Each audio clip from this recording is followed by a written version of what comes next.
what's up YouTube? Good morning, welcome back to another video. I know that the last couple of videos I haven't really been in them. I haven't really talked too much. I've just been doing stuff to my car or doing things with my business, and it's been kind of hectic, but I wanted to get in front of the camera again and just say what's up and say thank you guys for supporting this channel. It's been growing every single day and we've been getting a lot of new subscribers. So thank you for watching the video so far. If you can, give the video a thumbs up if you enjoy this one, because it helps me get a little bit higher on that YouTube algorithm. I'd love to hit the trending page one day. We're back on some pretty good consistent videos, and I have a lot planned for not only this car but for some other stuff I'm working on. Today we're actually going to go back to Precision Dynamics, the only shop I go to get my ISC suspension installed on my E92 M3, and I'm going to give you guys a full review afterwards on how I feel about it and how I like it. I actually had this set on my previous M3, which was the E90. We'll see how this performs on this platform, and the good thing is this will just be suspension. On my last car I had sway bars and big tires and a bunch of other things. This will strictly just be the suspension, so I can give you my full review on just one mod, coilovers. It's currently 9:30. We have to go from Laguna Beach to Costa Mesa. Let's go.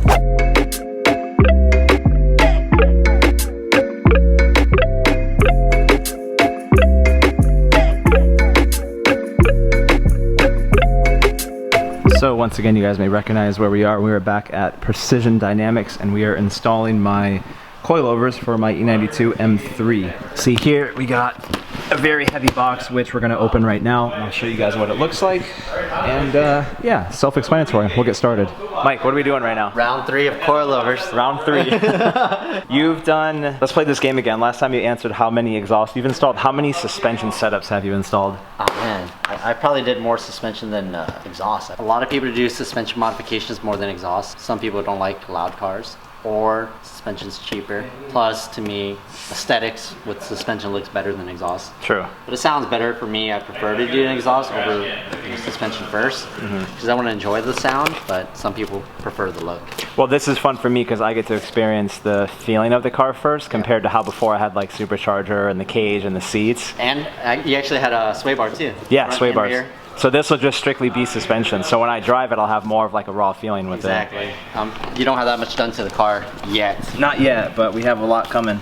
Yep. So you get stickers and you get some books. Let's see what else we got. Warranty, we got instructions. How many suspension installs do you think? 500? Oh, way more than that. 1,000? Thousands. Actually, suspension was the first thing I did on my car back when I was 16.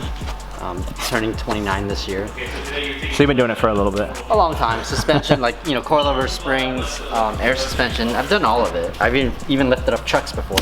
Have you? Yeah. For this difficulty of suspension, since it's coilovers, how hard is it for someone to install this? I wouldn't say it's that hard. It's more so of getting into the trunk and accessing the rear strut towers, which is behind here. We'll show you guys later. Okay. But it's behind here. A lot of people have difficulty removing this. An average Joe watching this video and paying attention could probably do it within 2 hours. We're gonna get all this stuff out and then take a fancy picture for you guys.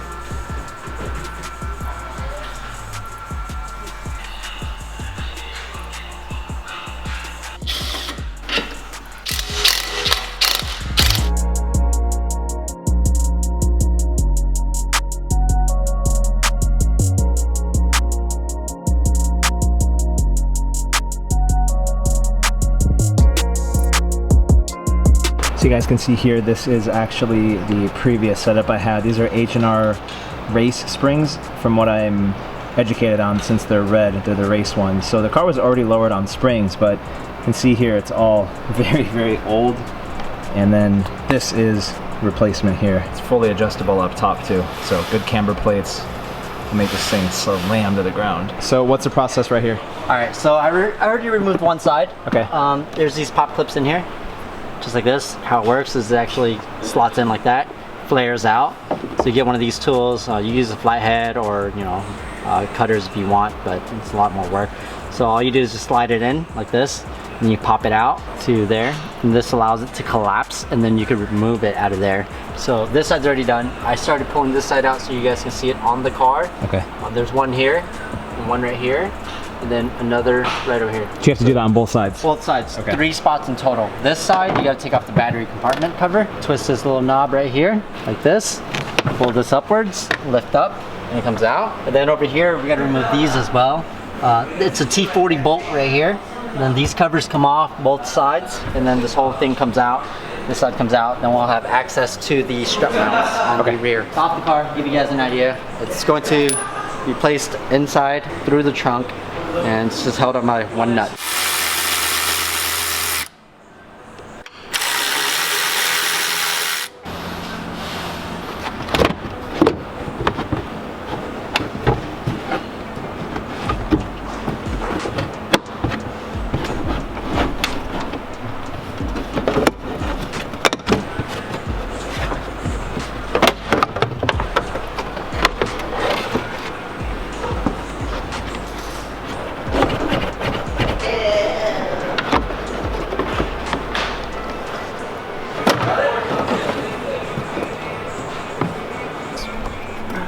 Oh, is that what was supposed to go on there that was flying around in my... So in these cars, they have electronic damping control.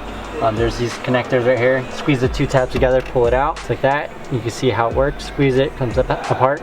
Then you have this right here, which is a dust boot, and just pull it by hand. But I'll make life easier. Lift it up, and underneath here we have a connector that connects onto the top. Pull it up, it comes right out. Then we have a bolt right here, which is a 22mm, both sides.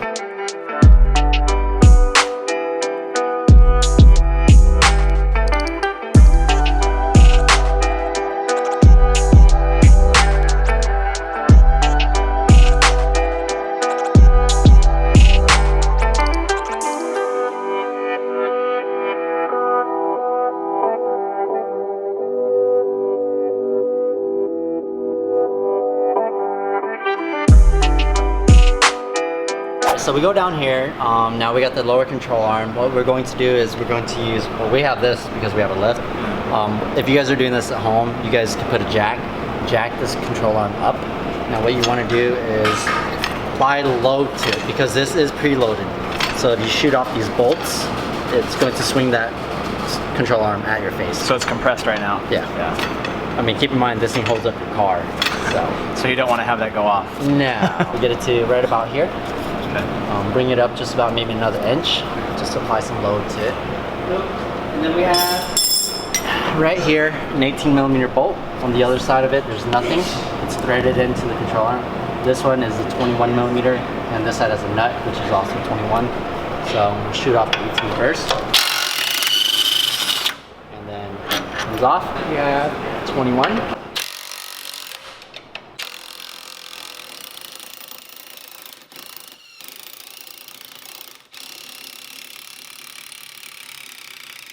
That's one serious bolt. And then we can slowly lower this down. Don't just drop it, guys. You know, you don't want this thing to shoot out.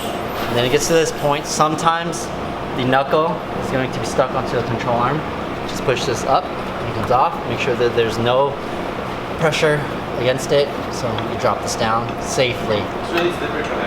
Go down, slide this over, and then now it can go down. See that? So now we're just gonna grab it right here. Hold the spring here, pull this down, and go down, and we go above it. Right about there.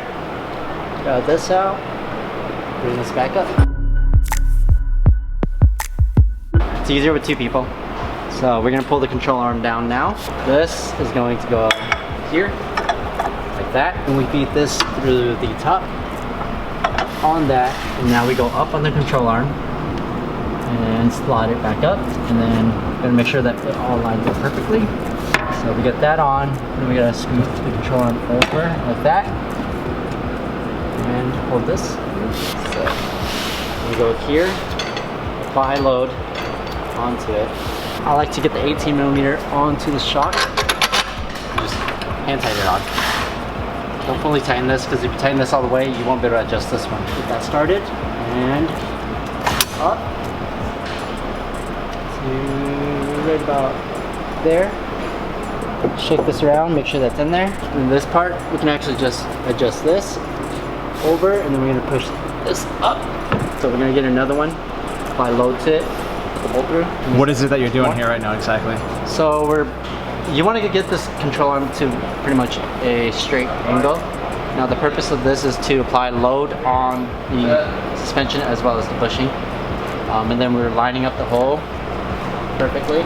Is there any difficulty when you run into aftermarket parts that like usually pop up with suspension, or is it typically pretty straightforward? It's pretty straightforward. The biggest thing with these cars, a lot of people actually tighten up these right here. And then once you tighten up these, it's going to clamp this down together. And this won't be able to move whatsoever freely like how it is now.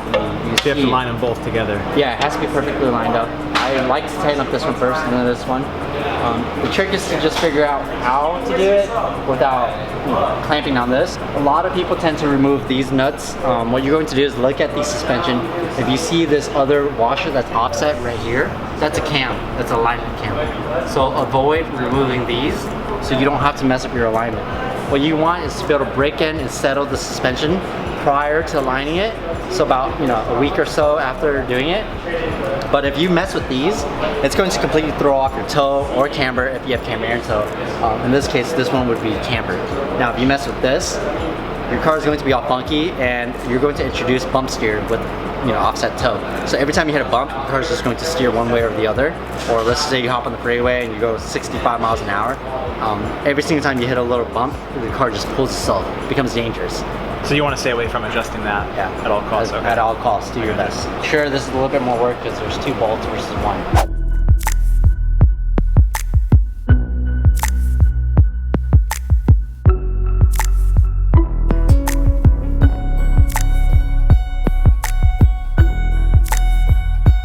So we have a 22 millimeter socket that you need for this bolt or nut right here. Break it loose, and now be extra careful, guys, because you can drop the nut. This nut can drop inside of here, and it'll be impossible to get out. So make sure you hold on to it. Yes.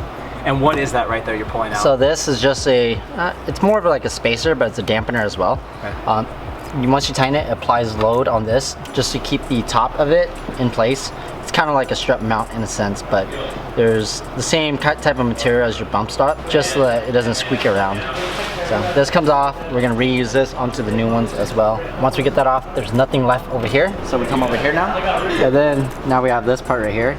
So you can just compress it, pull it down, whichever way you want. You can go up if you want. And now she goes. Go back up. And this can come off. And we're gonna reuse this as well. We don't have to, but I prefer to use this because it seats properly. There's already one that comes with it right here. This acts as the same thing, but this is a much wider surface area, so put that back on there. You don't have to. This is allowing it to center itself in there.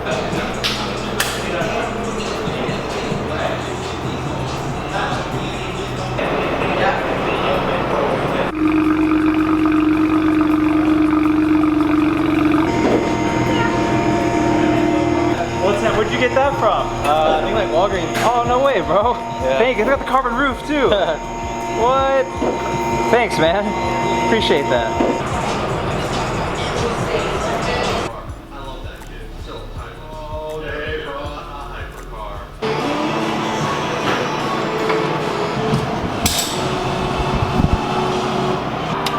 Huh? You sure? Yeah. Up here we have just this little cover. I already did it. There's a plug right here. You're just gonna lift it up, pull this plug, just like how we did with the rear out of here. This is for the electronic damping control. We don't have any use for this any further, so we can actually just remove it completely, like that, and place it aside for now. Then we're gonna tuck this out of the way after. And then we're gonna use 13 millimeter to take these 3 off.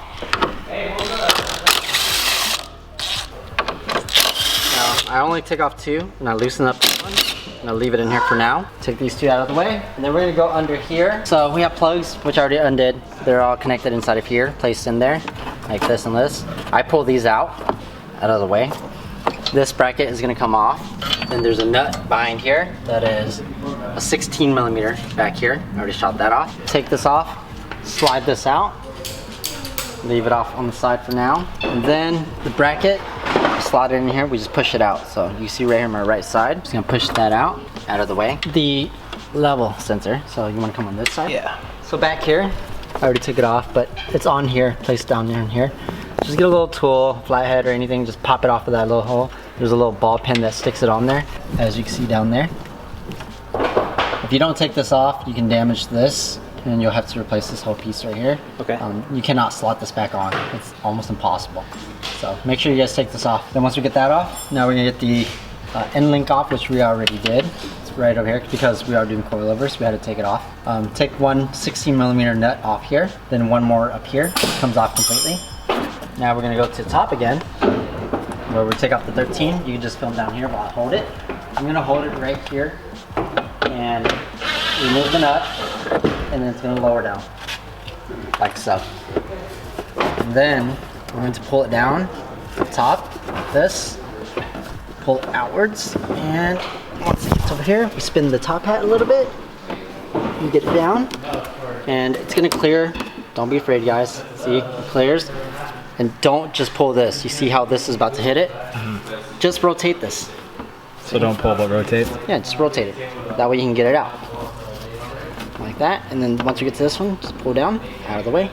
It's out. So we get to this point, don't just let this go, because all this, pressure and load is going to be on these wires and hoses. Once you take this off, there won't be any weight for it to go. This is a special tool you can buy on, ECS, Amazon. It's a spreader tool. So we're going to place it right inside of here, like this, and then we're going to rotate it. As you can see, it flexes it open. Pull that off. Grab this, wiggle and pull, and it's out, like that. There you go. Now we reinstall the new one. Now this is a direct fit with the previous bolts, correct? Yes. So we could reuse these that's on here, or use the original ones, which goes right in it. I highly recommend using these OEM ones. Mm-hmm.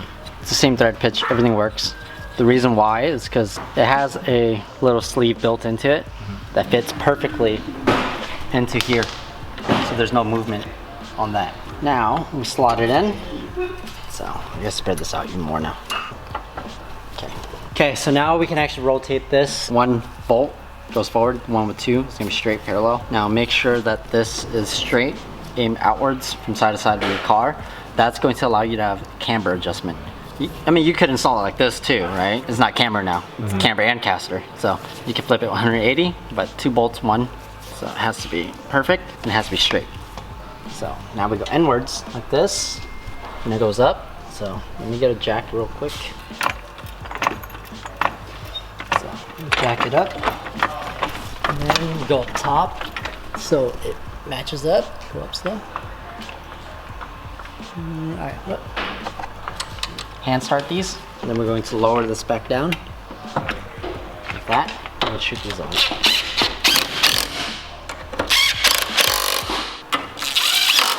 Without dropping this jack, you want to keep load against this, because once you start tightening it, the strut can actually slide out of the knuckle. Make sure it's loaded. We're going to slot the bolt from the front of the car to the back, and then we got the little bracket that we removed. Slot that back on, like so. Slide the bolt through, like that. We got the nut, 16, put it on this side. 16 wrench, put it on here. Then we'll hold the other end. That's on. Now we can drop this. Then we got all these wires that we removed. There's different sizes. Big one right here, a small one, and then they just mount up right here. So big ones on the bottom, small ones up top. Clip, and we just push these 2 tabs right here, and that will lock it back in like that. Pretty simple. Now we got this one right here, level sensor. So I like to hold it with my left hand like this. Use a hammer. It doesn't have to be this big. Just give it one good hit. Goes back on. Straight. straighten back the wheel. That's all back on. That's just the end link. So what's all that for? This was the harness for the EDC, which was clipped on there.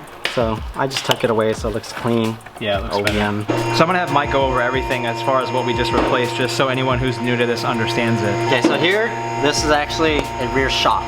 Now keep in mind guys, a lot of people say shocks, struts, things like that. It's different. So on the rear, it's independent. You have a spring and a shock. It's two separate units. So it's a shock dampener. Now the way that this works is you got spring, which actually maintains compression. Now compression is force coming down together. Now this is going to take the load for the compression. Shocks and struts are actually going to capture the rebound, which is coming back up. So in correlation together, this one takes the load down, this goes up. So you don't want it to, I'm pushing this down right now. You don't want this to just, you know, bounce back up. Now you don't want it to be stuck. This is actually pretty worn down, but you see it taking a while to go slowly. back up, right? Yeah. So you're able to push it down relatively easy, but pulling it back up, you can't. Yeah. No matter what you do, you cannot just pull this back up because this is designed to go down, but when it comes back up, it's gonna fight itself from coming up and shooting up. If you only have just this and this is blown, you're going to be taking the load of the compression, but coming back up, you're going to be jumping up and down like a pogo stick essentially. So you want to have this to stop it from doing that. Now this is the front. Now this is actually called a strut now, as well as a strut unit, whatever you want to call it. Do you want to pull that? About to. The strut with the spring with the top hat. So this is called a strut. This is called a shock. Two separate things. Same design, just that this doesn't have a top hat and no mount for the spring to stay in it. Two separate units built into one. Then we have bump stops here, which this one has one too. I'll show you on this one. Bump stop. Now what these do is actually, it doesn't allow it to compress all the way beyond this point because you don't want it to bottom out. If it bottoms out, you'll blow out the seal on this, no longer useful. Here's a separate unit apart from that one. It stops the stuff down there, and right here. So about from here to here. This is designed to be dust-proof. Just covers dust, that's all. So all this stuff is OEM worn out, even though these are H&R race springs. These tend to go out pretty often, right? Pretty often. Shocks. Yeah. What you can actually see is, it looks like hydraulic fluid here. You see that? Yeah. It's all nice and shiny. It looks like these are already blown. And then this one looks pretty blown as well, just because you can see hydraulic fluid right here as well. Not to the extent where, you know, you need to replace it, but then usually these go bad as well. There's bearings and bushings inside of here. They get worn down over time. They're rubber. These are actually designed to have bushings inside that goes onto the chassis to reduce noise because it is a metal on metal contact. So you want to have some type of cushion between it. Now on coilovers, usually you remove them. They come with nylon ones, so works better.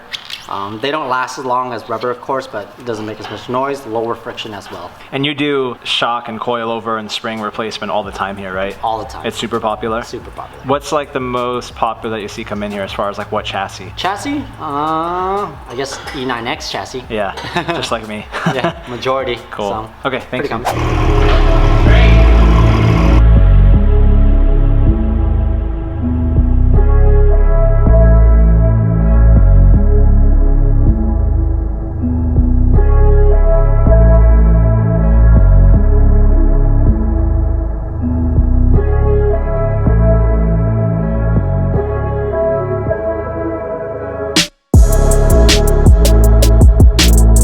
So we are back at my office. It's actually a couple days later, and this is how the car sits. It is not super slammed. It's just enough to be streetable, and I'm very happy with it. I didn't want to leave you guys hanging with without my opinion or my thoughts or anything, but first of all, please excuse the paint. I'm getting the paint corrected. Don't worry, the paint's really bad on this car. But you can see it sits super nice. It's definitely dailyable. There's no issues with it. I haven't scraped anywhere yet. And it's awesome. I'm very happy with it. So far, driving around with the car, the suspension feels nice and stiff. I can take on-ramps much faster, much more confident. I do want to do sway bars, but overall suspension, it feels great. I'm gonna have a new set of wheels coming soon with some spacers, and it just looks 10 times better with having zero wheel gap. This suspension does come with the camber plates, so you can adjust them, which is super convenient. And once I get new wheels on here, I'm gonna run something pretty aggressive, so that'll come in handy. But ISC, they actually did suspension on my last car, and it was awesome. I love the company. The people that work there are really cool. And yeah, I'm happy to be loyal to people who treat me well, and these guys are great. So to the team at ISC, thank you guys so much. It means a lot that you're willing to work with me on this, and yeah, I couldn't ask for more. So I actually do have plans to do a full review on the suspension and take it through some canyons, show you guys some drive-by videos and things like that. I just wanted to get this up to show you guys the installation, give you a simple example of how coilovers get installed if you're new to the car scene, or just to show you the product itself. Wanted to say thank you to Precision Dynamics as well. So if you want to, check out the description below for ISC. They have a bunch of products on their website. If you want to see any more information on ISC, everything is below. I have a code if you want to use it to save some cash, and I'm excited to try these out. This has been a super fun build so far. I have a ton of plans for it, and this is only the beginning. So thank you so much for watching. I'll see you in the next video. Peace.